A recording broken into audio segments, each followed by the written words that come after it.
오늘 말씀의 제목은 그리스도의 죽으심의 효력이란 제목으로 말씀 나누기를 원합니다. 오늘이 무슨 날입니까? 오늘 말복입니다. 네. 말복에 주로 우리가 뭘 먹죠? 네, 삼계탕을 많이 먹습니다. 왜 삼계탕 먹습니까?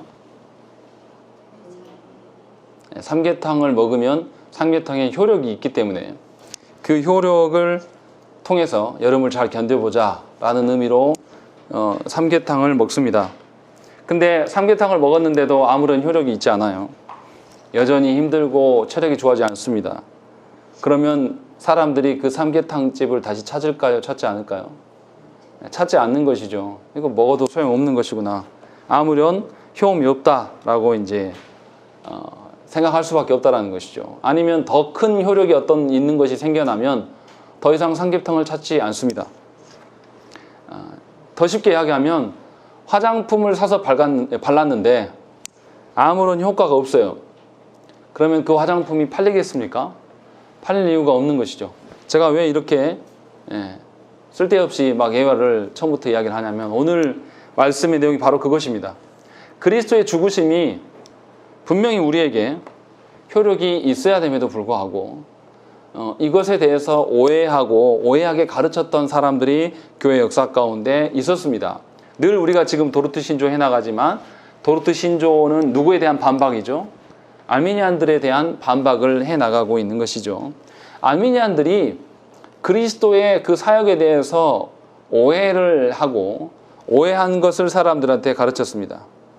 그리스도의 죽으심에 대해서 어떻게 생각했냐면 그리스도께서는 택한 자들을 위하여서 죽으심이 아니라 모든 자들을 위하여서 죽으셨다. 그래서 모든 자들을 위하여서 죽으신 것이 맞지만 그리스도의 그 죽으심을 받아들이는 자만 구원을 받는다. 이렇게 이야기를 했다는 것이죠. 분명히 그리스도께서는 모든 사람들을 위하여서 죽은다라고 말해놓고 그리스도의 그 효력은 죽으심의 효력은 누구한테만 드러난다는 거예요? 사람들이 받아들이는 사람에게만 드러난다라고 말한다라는 것이죠. 그러니까 사람의 의지에 따라서 그리스도의 효력이 발생할 수도 있고 안 할 수도 있다. 이렇게 이제 말한다는 것이죠. 그래서 뭔가 어떤 느낌이 드냐면 화장품을 얼굴에 발랐는데 이 모공에서 받아들이는 그 모공만 영향을 받고 그렇지 않은 그러니까 피부의 선택 여하에 따라서 화장품의 효력이 달라진다. 이런 뉘앙스처럼 들려진다는 거죠. 분명히 예수 그리스도께서 모든 사람을 위하여서 죽으셨다고 주장하면서도 동시에 그 죽으심의 효력은 사람들이 선택할 수도 있고 버릴 수도 있는 그러니까 그리스도의 능력이라는 것이 사람의 선택 여하에 따라서 효력을 발휘할 수도 있고 발휘할 수도 없는 그런 방식을 알미니안들이 주장을 했다는 것이죠. 그래서 이것에 대해서 도르트 총회에서는 아주 냉정하게 이것을 거절했습니다. 이것에 대한 오류를 뭐라고 말을 했냐면 구원을 얻는 것과 구원을 적용하는 것을 헷갈려 한 것이다 라고 이야기를 한 것이죠. 그러니까 그리스도의 죽으심과 그리스도의 그 죽으심의 적용을 구별해서 마치 다른 것처럼 오용을 했다라고 말했습니다. 그러니까 알미니안이 두 가지를 이야기했죠. 한 가지는 그리스도께서 모든 사람을 위하여서 죽으셨다라는 거. 그리고 또 한 가지는 그리스도께서 모든 사람을 위해서 죽으셨으나 사람의 선택 여하에 따라서 구원을 받고 안 받는다. 이렇게 이제 주장한 것이죠. 이 두 주장을 합치면 이렇게 됩니다. 그리스도께서 모든 사람들을 위하여서 죽으셨는데도 그리스도의 죽으심의 효력은 그 믿음은 모든 사람에게 나타나지 않을 수도 있다고 주장하는 꼴이 되는 것입니다. 그러니까 말이 안 돼요. 모순이 되는 거죠. 효과 좋은 화장품을 발랐는데 어떻게 해요? 효과가 나타나지 않을 수도 있다. 그런 화장품 누가 사겠습니까? 광고하는데 사람에 따라서 다를 수 있습니다. 이 화장품을 바르면 어떤 사람에게는 좋고 어떤 사람은 안 좋아요. 이렇게 광고하면 누가 사겠습니까? 안 사는 거죠. 다시 말하면 그리스도의 그 죽으심의 가치가 사람들로 인하여서 없어질 수도 있다라는 것이죠. 뭐 다른 거 주장할 필요도 없이 알미니안들의 주장하는 두 가지만 갖고 이야기해도 서로 모순된다라는 것이죠. 그래서 그리스도께서 모든 이들을 위해서 죽으셨다는 것과 그리스도의 그 사역의 효과, 효력이 사람의 의지에 따라서 달라질 수 있다고 주장하는 것이에요. 더 심하게 말하면 이걸 어떻게 이야기하냐면 예수 그리스도께서 모든 사람을 위해서 죽으셨습니다. 그런데 나중에 천국에 가보니 극단적인 예입니다. 천국에 가보니 천국이 어떻더라? 텅 비어있을 수 있다 없다? 있다라는 것이죠. 왜냐하면 사람의 선택에 따라서 달라지니까. 이런 방식으로 알미니안들이 이제 주장을 했습니다. 그래서 뭔가 사람들의 그 선택의 여하에 따라서 그리스도의 죽으심의 효과가 없어질 수도 있는, 소멸시킬 수 있는 능력이 사람에게 있는 것처럼 해석이 됩니다. 그러면 예수 믿는 것 안에서 사람의 선택이 훨씬 큰 영향을 차지할 수밖에 없는 것이고 예수 그리스도의 그 죽으심의 의미가 사라져버리는 것이죠. 이것에 대해서 분명하게 알미니안의 주장에 대해서 개혁주의자들은 굉장히 거부했습니다. 구원의 획득과 구원의 적용이 따로따로 놀 수가 없다라고 이야기를 한 것이죠. 그래서 알미니안들은 구원의 획득은 그리스도께서 하셨고 구원의 적용은 누가 한다? 사람이 한다라고 이렇게 주장한 것이죠. 그래서 분명하게 이 부분에 오류가 있음을 저와 여러분들이 아셔야 된다는 거예요. 다시 말하면 이런 겁니다. 예수 그리스도께서 죽으심을 여러분 우리가 믿는다라고 말은 해요. 그런데 삶에 살아가는 방식은 어떻습니까? 누구 소관이라고 생각하는 거죠? 내 소관이라고 생각을 하는 거예요. 그래서 말씀을 듣고 끄덕거리고 깨닫는 것은 있는데 일상으로 돌아가면 어떻게 하죠? 일상의 삶이 누구 거예요? 내 것이고 내 가정이고 내 새끼란 말이에요. 그러니까 내 마음대로 살아가는 거예요. 이게 알미니안적인 신앙이라니까요. 이렇게 살아서는 안 된다는 것입니다. 우리의 구원의 여하는 삼위 하나님께 손에 달려있는 것이고 삼위 하나님의 손에 달려있기 때문에 우리의 구원의 적용도 역시 삼위 하나님의 소관이에요. 다시 말하면 우리에게 하나님께서 사탄의 노예했던 우리들을 하나님의 자녀되게 하셨기 때문에 우리는 하나님의 자녀로서 살아가는 것이에요.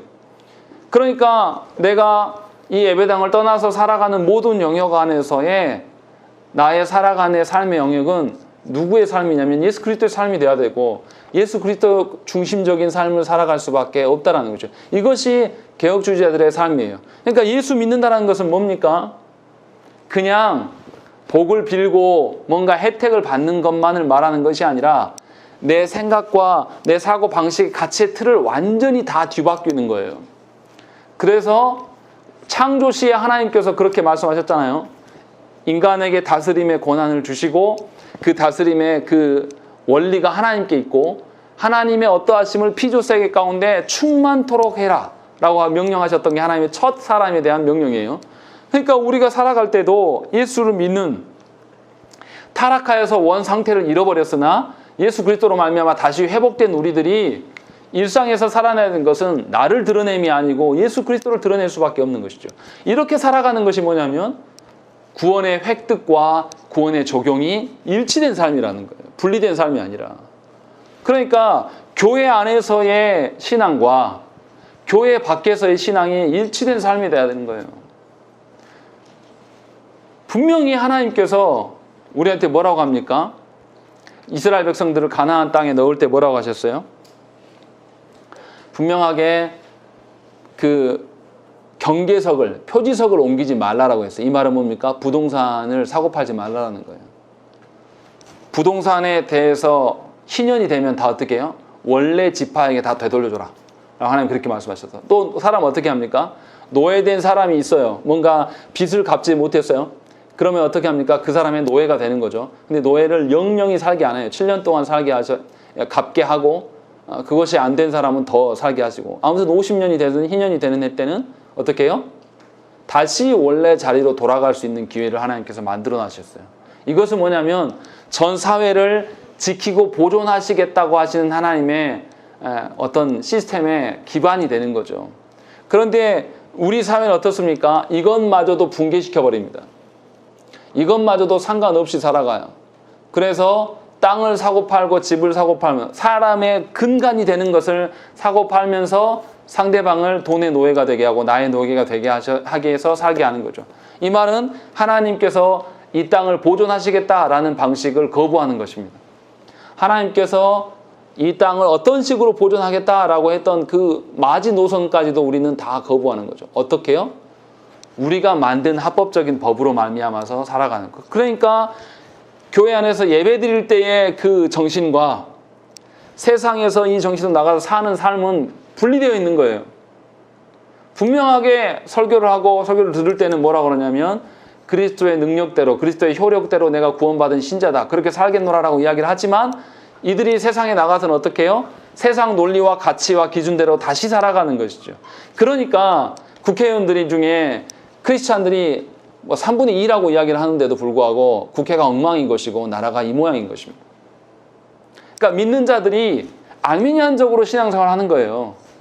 분명히 구원에 대한 획득은 그리스도께서 하셨으나 구원에 대한 적용의 삶은 우리 소관인 것처럼 이야기하면서 우리 자유대로 행하는, 이것이 결국은 이단적인 삶을 살아가는 것이고 삼위 하나님과 상관없는 삶을 살아가는 것밖에 되지 않는다는 것이죠. 그런데 성경에서는 뭐라고 말합니까? 로마서 8장 29절과 30절에 보시면 하나님이 미리 아신 자들을 또한 그 아들의 형상을 본받게 하기 위하여 미리 정하셨으니 이는 그로 많은 형제 중에서 맏아들이 되게 하려 하심이니라.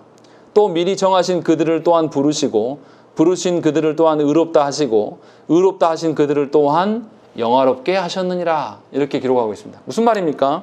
하나님께서 미리 정하신 자들을 예수 그리스도로 말미암아 의롭게 하시고 의롭게 하신 자들을 또 영화롭게 하시기까지 분명히 끝까지 책임지시고 이끄신다라는 것이 성경의 주장이에요. 성경의 의도라는 것이죠. 그렇기 때문에 그리스도께서 이 죽으심은 택자들을 위하여서 죽으심이 맞고 이 택자들을 위하여서 죽으심의 그 효력은 모든 택한 자들에게 적용될 수밖에 없다는 것이죠. 그러니까 저와 여러분들은 예수님께서 부르신 그 모양대로 우리가 의롭게 살아갈 수밖에 없어요. 누구의 의로? 그리스도의 의로 살아갈 수밖에 없는 것이고 또 영화로운 삶을 소망하며 살아갈 수밖에 없다는 것입니다. 그러니까 예수 믿는 종교 행위와 살아가는 삶의 어떤 형태들이 분리될 수가 없고 동일한 것이라는 거죠. 같은 것이라는 거죠. 마태복음 1장 21절 말씀에도 명확히 나와 있습니다. 아들을 낳으리니 이름을 예수라 하라. 이는 그가 자기 백성을 그들의 죄에서 구원할 자이심이라 하니라 라고 되어 있습니다. 무슨 말씀입니까? 천사가 마리아에게 아기가 잉태하게 될 것이고 그 아이의 이름을 예수라 라고 이제 고지할 때 예수님께서 당신의 백성들만을 죄에서 구원하실 자임을 분명히 밝히셨습니다. 인류 모두를 위하여서 구원하심이 아니라 하나님께서 미리 아시고 예비하신 자들만을 위하여서 이 예수 그리스도께서 이 땅에 오셨다라는 것을 분명히 밝혀주고 있다는 것이죠.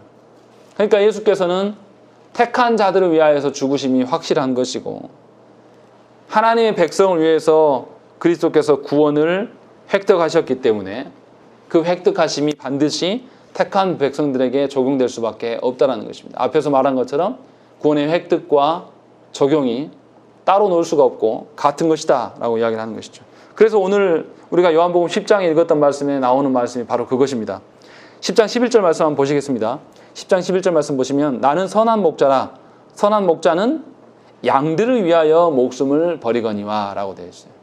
자신의 양들을 위하여서 목숨을 버린다고 했지 모든 양들을 위하여서 버리신다라고 말씀하지 않습니다. 그리고 우리가 읽은 27절과 28절 말씀 한번 읽겠습니다. 읽겠습니다. 시작. 내 양은 내 음성을 들으며 나는 그들을 알며 그들은 나를 따르느니라. 내가 그들에게 영생을 주노니 영원히 멸망하지 아니할 것이요 또 그들을 내 손에서 빼앗을 자가 없느니라. 예, 분명히 뭐라고 하시냐면 당신의 양, 예수 그리스도의 양들은 목자의 음성, 예수 그리스도의 음성을 알고 따를 수밖에 없다라고 하는 것이죠. 그러니까 구원을 획득하신 분이 그리스도시고 그것을 적용케 하신 신자들에게 마땅히 예수 그리스도를 알아볼 눈이 생긴다는 것이죠. 그래서 그리스도의 음성을 듣고 예수 그리스도를 따르는 것이 양들이다라고, 예수 그리스도께서 택한 양들이다라고 말씀하신다는 것이죠. 그러니까 정리하면 구원의 획득과 구원의 적용은 분명히 택자들을 위한 것이고, 택자들이 구원을 획득되었으면 반드시 구원의 효과가 그들 안에 분명히 드러나야 한다는 것입니다. 그러니까 저와 여러분들이 예수 믿었다라면 예수 믿은 것처럼 살아갈 수밖에 없는 것이죠. 예수 믿었는데도 전과 다를 바가 없이 똑같아요. 그러면 예수 못 믿은 겁니다. 하나님께 구해야 돼요. 내 삶에 그리스도로 말미암아 구원받았다라고 말할 거라면 우리의 삶이 변화됨이 당연하게 있는 것이죠. 그냥 듣고 마는 그런 것이 아니란 말이죠. 분명히 알미니안들은 성부 하나님께서 어떤 사람을 구원하실 때 어떠한 작정함, 어떠한 계획 없이 그리스도를 십자가에 죽게 내버려 두셨다, 이렇게 주장하기도 합니다. 무슨 말이냐면 하나님이 구원에 대해서, 성부께서 구원에 대해서 계획하셨잖아요. 그리고 그 계획의 실현을 예수 그리스도로 말미암아 실현케 하셨어요. 성취케 하셨단 말이에요. 그런데 알미니안들 생각하기에는 성부 하나님의 계획이 치밀하고 뭔가 안정된 확고한 계획이 아니라 뭔가 허술하고 뭔가 불완전한 계획이라고 보는 것이에요. 그래서 어떻습니까? 하나님께서 첫 언약을 주셨는데 인간이 그것을 지켜내지 못함으로 말미암아서 인간이 타락하게 된 것이고, 그래서 하나님이 놀라서 급하게 예수 그리스도를 보내신 것이다, 이렇게 설명한다고 지난주에도 말씀을 드렸습니다. 이렇게 되면 문제가 뭡니까? 구원의 그 어떠함이 사람들의 어떤 선택 여부에 따라서 적용되지 않는 어떤 허술함이 분명히 드러나는 것이죠. 그러니까 그리스도께서 얻으신 그 구속이 모든 면에서 완벽하고 완전하며 온전하게 남아있다고 우리가 믿어야 되는데, 이 알미니안 사람들이 이야기하는 것처럼 되면 예수 그리스도의 그 구속이 모든 사람에게 영향을 줄 수 없는 그런 형태가 되는 것이죠. 그러니까 성부의 계획조차도 의심하는 형국이 되는 것이에요. 그런데 도로티조 8조에서는 뭐라고 합니까? 우리 8조 첫째 줄을 우리가 읽겠습니다. 주어져야 합니다. 거기까지 읽겠습니다. 시작. 죽으심은 성부 하나님의 최상의 자유로우신 경영이므로 생명을 주시고 구원하시는 하나님의 아들의 가장 값진 죽으심의 효력은 모든 택자들에게 주어져야 합니다, 라고 되어 있어요. 그러니까 그리스도께서 죽으심이 성부 하나님의 최상의 자유로우신 경영이다 라는 것이죠. 최상의 경영. 그러니까 근거 없이 뭔가 허술하게 명령하시고 계획하심이 절대 아니라는 것이죠. 확실히 성부 하나님께서 계획한 바대로 그에게 이루어진 것이죠. 그래서 예수님께서 요한복음 17장 1절과 2절에 뭐라고 하시냐면, 예수께서 이 말씀을 하시고 눈을 들어 하늘을 우러러 이르시되, 아버지여 때가 이르렀사오니 아들을 영화롭게 하사 아들로 아버지를 영화롭게 하게 하옵소서. 아버지께서 아들에게 주신 모든 사람에게 영생을 주게 하시려고 만민을 다스리는 권세를 아들에게 주셨음이로소이다, 라고 이렇게 고백합니다. 무슨 말입니까?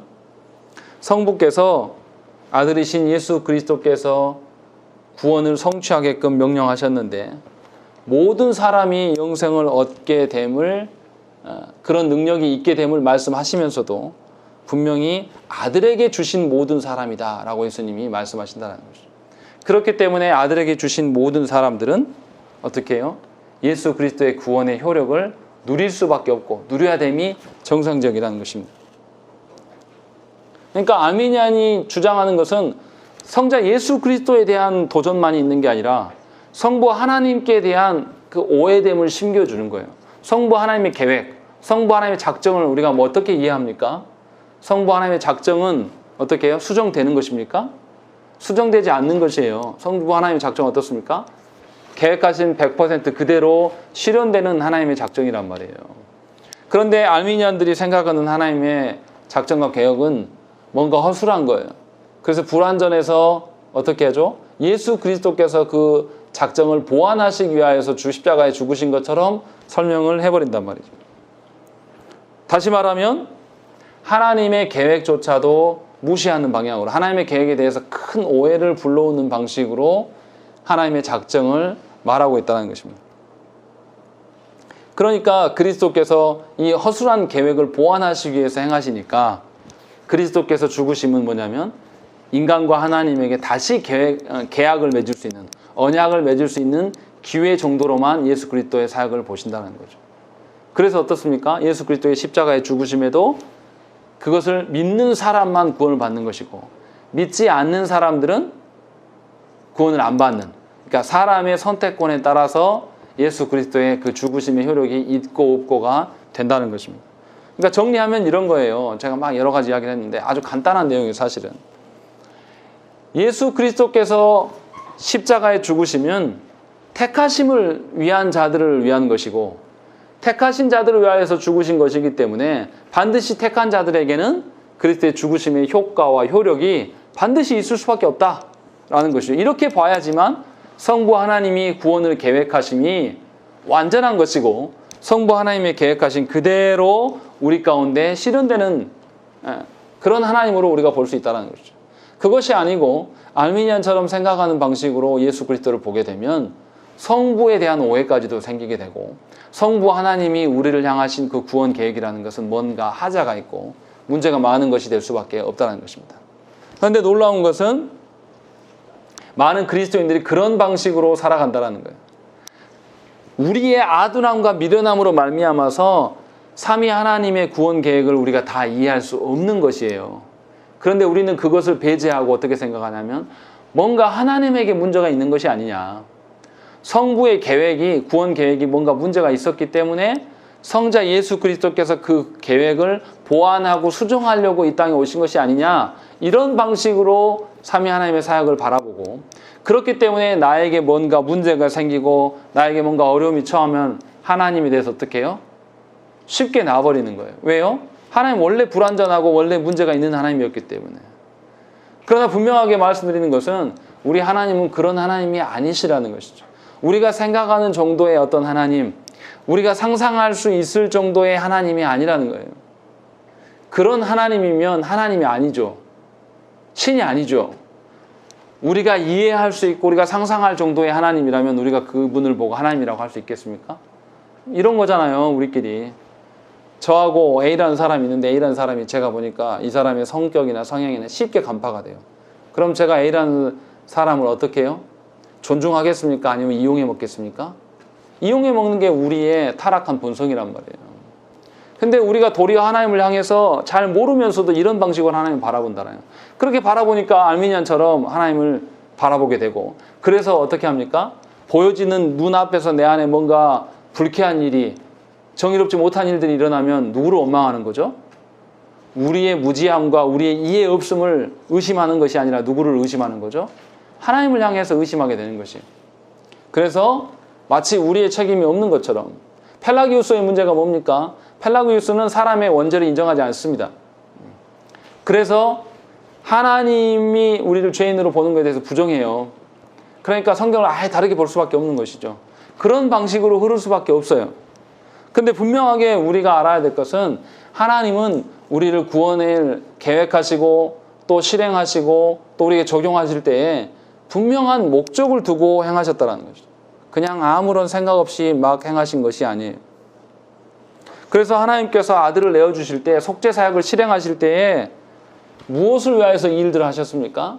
첫째로는 하나님께 영광을 돌려드리기 위하여서 하나님의 영광을 위하여서 이 일을 행하십니다. 두 번째는 뭡니까?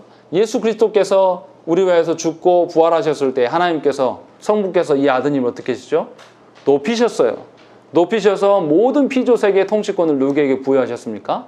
예수 그리스도께 높여졌어요. 그러니까 모든 피조 세계에 예수 그리스도의 다스림을 받는 피조물들은 누구를 드러내는 것이죠? 예수 그리스도를 드러낼 수밖에 없는 거예요.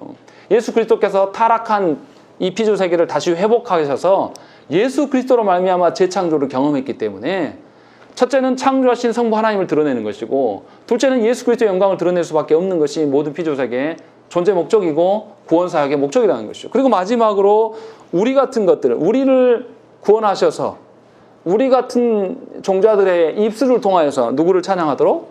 삼위 하나님을 찬양할 수 있게끔 하나님의 영광을 우리 가운데 담재할 수 있도록 허락해 주셨어요. 그것이 바로 저와 여러분들의 영광인 것이죠. 삼위 하나님의 영광에 근거한 우리의 영광. 이것을 목적으로 하나님께서는 당신의 구원을 실행하시고 이끌어 가신다는 것이죠. 그러니까 하나님의 구원의 계획이 이처럼 철저한 목적과 계획으로 완벽한 상태에서 실행하시고 적용하셨다는 것이죠. 이러한 믿음이 우리 가운데 있어야 된다는 거예요. 그렇다면 우리의 앞날에 대해서, 우리의 인생에 대해서, 우리 자녀들에 대해서 우리가 의심하는 마음으로 바라보지 않아요. 왜요? 하나님의 구원 계획이 너무나도 확실한 것이에요. 다만 그 하나님의 구원 계획을 우리가 다 이해할 수 없는 이유는 뭡니까? 우리의 무지와 우리의 연약함 때문에 그 하나님의 구원 계획이 확실하게 보여주지 않는 것뿐이지, 삼위 하나님의 어떠하심을 우리가 바르게 믿는다라면, 하나님의 구원 계획이 너무나 확실하고 철저한 것이라고 믿는다라면, 그런 마음으로 살아간다라면 저와 여러분들이 인생을 살아가면서 흔들리지 않고 요동하지 않은 채로 살아갈 수가 있는 것입니다. 그러니까 삼위 하나님을 우리가 어떻게 바라보느냐가 신앙생활 하는데 매우 중요합니다. 삼위 하나님을 나의 목적과 나의 욕망을 채우는 어떤 수호신 정도로 아는 사람은 언제든지 하나님 배신할 수 있습니다. 언제든지 하나님의 크고 높으심을 모르니까 언제든지 하나님을 원망하고 하나님을 떠날 가능성이 매우 높아요. 그러나 삼위 하나님의 행하심이 절대적이고 흠이 하나도 없으며 뭔가 무결하신 하나님에 대한 것을 알게 되면 우리가 어떻습니까? 삼위 하나님 앞에서 내가 이해되지 못하는 것뿐이지 흔들림 없이 하나님 앞에 설 수가 있는 것이죠. 그러니까 삼위 하나님에 대한 개념들, 삼위 하나님과 누구신가를 아는 것, 삼위 하나님이 우리 구원을 위해서 어떻게 행하셨는가를 바르게 아는 것이 너무나도 중요한 이야기예요. 어쩌면 저와 여러분들이 신앙생활을 해나가면서 자꾸 마음이 요동하고 옛날 방식에서 벗어나지 않는 것은 사실은 삼위 하나님에 대한 지식이 없기 때문에 그럴 수 있는 것입니다. 하나님에 대해서 잘못 알기 때문에요. 그러면서 계속 누구 이야기를 하냐면 내 이야기를 하는 겁니다. 내가 이해되는 선 안에서, 내가 경험한 선 안에서, 내가 어떠한 것, 나의 어떠한 것 안에서 하나님을 말하는 이런 방식으로 하나님께 서서는 곤란하다는 거죠. 그러니까 저와 여러분들이 분명히 말씀에서 말씀하시는 하나님에 대해서 구해야 돼요. 말씀에서 말씀하시는 하나님은 우리가 다 깨달을 수가 없어요. 성령 하나님께서 우리 가운데 적용하시고 일하실 때만 우리가 그것을 이해할 수 있고 깨달을 수가 있는 것이죠. 이것이 오전에 말씀드린 것처럼 감추어졌던 비밀이 우리 가운데 열려지는 것이죠. 이것을 근거로 말미암아 삼위 하나님을 아는 사람이 삼위 하나님께 온전히 붙어 지낼 수 있는 것이고 삼위 하나님과 함께 동행하는 삶을 살 수가 있는 것입니다. 그러한 자는 오전에도 말씀드렸지만 세상의 지혜로 살지 않아요. 하나님의 지혜를 근거로 살아간다는 것이죠. 그러니까 우리의 논리로, 우리의 경험과 체험으로 예수 믿는 것에 대해서 조심하셔야 돼요. 반드시 출발은 어디서부터? 하나님 말씀으로부터 출발하셔야 되고 그 말씀의 출발됨이 우리의 삶에 경험되어져야 돼요. 체득되어져야 되는 것이죠. 그래서 내가 일상에서 하나님과 함께 살아갈 때에 드디어 그리스도의 그 죽으심의 효과, 그 효력이 우리들 안에 열매를 맺게 된다는 것이죠. 예수 믿으면서 효과를 봐야지 즐거울 거 아닙니까? 예수 믿으면서 기계적으로 예수 믿으면 그 사람이 어떻게 예수 믿겠습니까? 생각을 해보세요. 목사가 예수 그리스도를 믿는 유익을 전혀 몰라요. 그러면 목사하면 됩니까? 안 됩니까? 그래서 그 사람 하나님 부르심이 없는 거죠. 하나님께서 부르심이 분명히 명확한 자는 삼위 하나님이 누구신가에 대해서 다 안다는 뜻은 아니에요. 하나님이 어떤 부분을 알게 하셨고 그 부분을 근거로 말씀을 증거할 수 있도록 하나님께서 소명을 주셨다는 거죠. 사명을 주셨다는 거죠. 그러니까 저와 여러분들이 모든 신자들이 하나님 앞에 그런 방식으로 서야 돼요. 여러분들이 짐작하는 하나님 말고요. 성경에서 말씀하시는 하나님은 분명히 우리의 구원 계획에서 확고한 것을 갖고 계신 하나님이시고 예수 그리스도의 죽으심은 택자들을 위한 죽으심이고 그렇기 때문에 예수 그리스도의 죽으심의 효력은 반드시 모든 택자들에게 드러날 수밖에 없다라는 것.